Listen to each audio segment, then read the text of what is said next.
প্রায় বছর ঘুরতে চলল, এখনো মানুষের স্মৃতিতে তাজা আরজি করের স্মৃতি। সেই ঘটনাকে ঘিরে তোলপাড় পড়ে যায় গোটা রাজ্যে, এমনকি রাজ্যের বাইরেও ওই ঘটনা রাত ছড়িয়ে পড়ে। এরই মাঝে এবার ওই নির্যাতিতার নাম প্রকাশের ঘটনায় আইনজীবী মারফত কলকাতা হাইকোর্টের বিচারপতিকে চিঠি কলকাতার প্রাক্তন পুলিশ কমিশনার বিনীত গোয়েলের। অনিচ্ছাকৃত ভুলের জন্য ক্ষমা চেয়ে এবং দুঃখ প্রকাশ করে চিঠি বিচারপতি রাজাশেখর মান্থার ডিভিশন বেঞ্চে। চিঠি পাওয়ার পরই ডিভিশন বেঞ্চ বিনীত গোয়েলের বিরুদ্ধে দায়ের হওয়া আদালত অবমাননার মামলা নিষ্পত্তি করে। তবে আদালত মনে করছে পুলিশের মতো বাহিনীর এমন ঘটনায় অভিযুক্ত হওয়া বাঞ্ছনীয় নয়। তাই রাজ্য পুলিশের ডিজিকে তার বাহিনীর অফিসারদের প্রশিক্ষণ দেওয়ার পরামর্শও দিয়েছে আদালত। এদিকে প্রাক্তন পুলিশ কমিশনারের আইনজীবীরা মামলার আবেদনকারী আইনজীবীর মামলা করার এখতিয়ার নিয়ে প্রশ্ন তোলেন। একই সঙ্গে মামলার নথিতে আরজি করের নির্যাতিতার পরিচয় সম্পর্কে ইঙ্গিত দেওয়া হয়েছে বলেও অভিযোগ করা হয়। সব দিক খতিয়ে দেখে আদালত মনে করে প্রাক্তন সিপির উত্তেজনার বশে নাম বলে ফেলার মধ্যে উদ্দেশ্য প্রণোদিত কিছু ছিল না। তবে এটা বাঞ্ছনীয় নয়, তাই মামলার নিষ্পত্তি করে রাজ্য পুলিশের ডিজিকে বিচারপতি রাজাশেখর মান্থা ও বিচারপতি অজয় কুমার গুপ্তার ডিভিশন বেঞ্চের পরামর্শ এমন ব্যাপারে বাহিনীকে আরও বেশি প্রশিক্ষণ দেওয়া বা ওয়ার্কশপ করানোর দরকার আছে। চিঠিতে প্রাক্তন পুলিশ কমিশনার উল্লেখ করেন, আমার কোনো খারাপ উদ্দেশ্য ছিল না, আমি দুঃখ প্রকাশ করছি।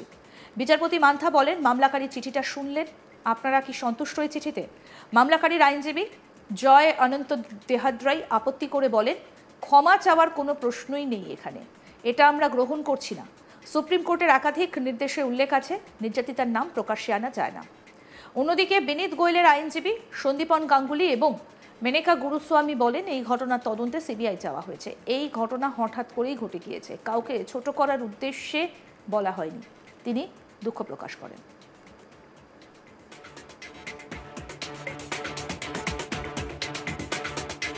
আমাদের প্রতিনিধি মানুষ নস্কর কি প্রতিবেদন তুলে ধরেছেন, শুনবো এবার। আরজি করের ঘটনায় খুনের শিকার নির্যাতিতার নাম প্রকাশ করায় কলকাতার প্রাক্তন পুলিশ কমিশনার বিনীত গোয়েলের বিরুদ্ধে আদালত অবমাননার অভিযোগ উঠেছিল। কলকাতা হাইকোর্টে আদালত অবমাননার অভিযোগে জনস্বার্থ মামলাও দায়ের হয়। সেই মামলায় কলকাতার প্রাক্তন পুলিশ কমিশনার বিনীত গোয়েল চিঠি দিয়ে ডিভিশন বেঞ্চে ক্ষমা চেয়েছেন এবং তার যে ভুল সেটা অনিচ্ছাকৃত, তিনি ইচ্ছাকৃত এই ঘটনা ঘটাননি বা তিনি ইচ্ছাকৃত নির্যাতিতার নাম প্রকাশ করেননি বলেই আদালতে চিঠি দিয়ে ক্ষমা চেয়েছেন এবং দুঃখ প্রকাশ করেছেন। তারপরেই বিচারপতি রাজাশেখর মান্থা ও বিচারপতি অজয় কুমার গুপ্তার ডিভিশন বেঞ্চ তাদের নির্দেশে জানিয়েছে যে এই মামলা নিষ্পত্তি করে দেওয়া হচ্ছে। কলকাতার প্রাক্তন পুলিশ কমিশনার তিনি যেটা করেছেন সেটা আইনত করা যায় না, কিন্তু তিনি কোথাও উত্তেজনার বশে ভুলবশত তিনি এই ঘটনা ঘটিয়েছিলেন, অনিচ্ছাকৃত এই ঘটনা তিনি নাম প্রকাশ করে ফেলেছিলেন, তার জন্য তিনি ক্ষমা প্রার্থী, দুঃখ প্রকাশ করেছেন।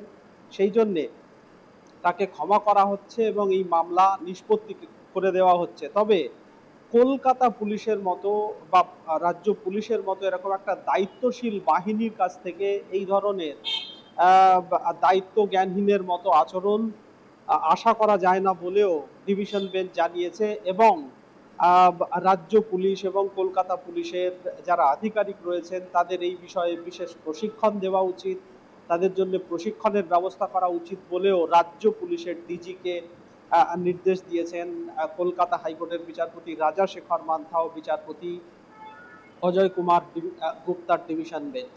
আমরা জানি যে গত বছর অগাস্ট মাসে আরজি করে নারকীয় ঘটনায় এক তরুণী চিকিৎসক প্রাণ হারিয়েছিলেন। তার সেই সময় কলকাতার পুলিশ কমিশনার ছিলেন বিনীত গোয়েল। তিনি সাংবাদিক সম্মেলন করে ভুলবশত অভয়ার নাম প্রকাশ করে ফেলেছিলেন বলে তার বক্তব্য। সেই ঘটনায় প্রথমে কলকাতা হাইকোর্ট, পরে এই বিষয়টি সুপ্রিম কোর্ট সুয়ামোটো হিসেবে এই মামলা গ্রহণ করে। সেখানে দীর্ঘদিন এই মামলা, এখনো সেই মামলা বিচারাধীন রয়েছে। কিন্তু সুপ্রিম কোর্ট বিনীত গোয়েলের আদালত অবমাননা সংক্রান্ত বিষয়টি না শুনে কলকাতা হাইকোর্টের কাছেই ফেরত পাঠিয়েছিল। কলকাতা হাইকোর্টে প্রধান বিচারপতি টি.এস. শিবজ্ঞানমের বেঞ্চে এই মামলা বিচারাধীন ছিল। পরে মামলাটি বিচারপতি রাজাশেখর মান্থা ও বিচারপতি অজয় কুমার গুপ্তার ডিভিশন বেঞ্চে পাঠান প্রধান বিচারপতি, সেই বেঞ্চেই মামলা বিচারাধীন ছিল বা শুনানি হচ্ছিল। সেখানেই বিনীত গোয়েল তিনি লিখিত চিঠি পাঠিয়ে, আইনজীবী মারফত চিঠি পাঠিয়ে ক্ষমা চেয়েছেন এবং দুঃখ প্রকাশ করেছেন তার অনিচ্ছাকৃত ভুলের জন্য।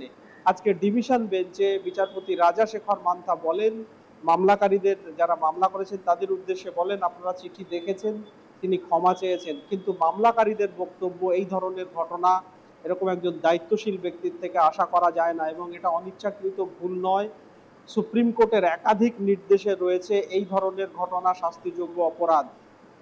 কিন্তু মামলাকারীদের এই বিনীত গোয়েলের তরফে আইনজীবী যারা ছিলেন, সন্দীপন গাঙ্গুলি এছাড়াও অন্যান্য যারা আইনজীবী ছিলেন, তারা জানান যে বিনীত গোয়েল তিনি লিখিত চিঠি দিয়ে জানিয়েছেন যে তার ভুল অনিচ্ছাকৃত, তিনি ইচ্ছাকৃত এই ঘটনা ঘটাননি এবং তিনি তার জন্য ক্ষমা প্রার্থী, ক্ষমা চেয়েছেন, দুঃখ প্রকাশ করেছেন। তারপরেই বিচারপতি রাজাশেখর মান্থা ও বিচারপতি অজয় কুমার গুপ্তার ডিভিশন বেঞ্চ এই মামলার নিষ্পত্তি করে দিয়েছেন এবং নির্দেশে জানিয়েছেন যে কলকাতার প্রাক্তন পুলিশ কমিশনার তিনি ক্ষমা চেয়েছেন এবং তিনি ভুলবশত বা অনিচ্ছাকৃত অভয়ার নাম প্রকাশ করেছিলেন বলে জানিয়েছেন। এই ঘটনা কাম্য নয়, তার জন্যে রাজ্য পুলিশের ডিজিকে কলকাতা হাইকোর্ট নির্দেশ দিয়েছে এই বিষয়ে যাতে তারা সতর্ক থাকে এবং তাদেরকে এর জন্য বিশেষ প্রশিক্ষণ দেওয়ারও নির্দেশ দিয়েছে কলকাতা হাইকোর্ট। এখনো মানুষের স্মৃতিতে একেবারে তাজা আরজি করের ঘটনা। সেই ঘটনাকে ঘিরে তোলপাড় পড়ে যায় গোটা রাজ্যে, এমনকি রাজ্যের বাইরেও এই ঘটনার আজ ছড়িয়ে পড়ে। তারই মাঝে এবার ওই নির্যাতিতার নাম প্রকাশের ঘটনায় আইনজীবী মারফত কলকাতা হাইকোর্টের বিচারপতিদের চিঠি কলকাতার প্রাক্তন পুলিশ কমিশনার বিনীত গোয়েলের। অনিচ্ছাকৃত ভুলের জন্য ক্ষমা চেয়ে এবং দুঃখ প্রকাশ করে চিঠি বিচারপতি রাজাশেখর মান্থার ডিভিশন বেঞ্চে। চিঠি পাওয়ার পরই ডিভিশন বেঞ্চ বিনীত গোয়েলের বিরুদ্ধে দায়ের হওয়া আদালত অবমাননার মামলা নিষ্পত্তি করে। তবে আদালত মনে করছে পুলিশের মতো বাহিনীর এমন ঘটনায় অভিযুক্ত হওয়া বাঞ্ছনীয় নয়, তাই রাজ্য পুলিশের ডিজিকে তার বাহিনীর অফিসারদের প্রশিক্ষণ দেবারও পরামর্শ দিয়েছে আদালত। এদিকে প্রাক্তন পুলিশ কমিশনারের আইনজীবীরা মামলার আবেদনকারী আইনজীবীর মামলা করার এখতিয়ার নিয়ে প্রশ্ন তোলেন। একই সঙ্গে মামলার নথিতে আরজি করের নির্যাতিতার পরিচয় সম্পর্কে ইঙ্গিত দেওয়া হয়েছে বলেও অভিযোগ করা হয়। সব দিক খতিয়ে দেখে আদালত মনে করে প্রাক্তন সিপির উত্তেজনার বশে নাম বলে ফেলার মধ্যে উদ্দেশ্যপ্রণোদিত কিছু ছিল না, তবে এটা বাঞ্ছনীয় নয়। তাই মামলার নিষ্পত্তি করে রাজ্য পুলিশের ডিজিকে বিচারপতি রাজাশেখর মান্থা এবং বিচারপতি অজয় কুমার গুপ্তার ডিভিশন বেঞ্চের পরামর্শ, এমন ব্যাপারে বাহিনীকে আরও বেশি প্রশিক্ষণ দেওয়া বা ওয়ার্কশপ করানোর দরকার আছে।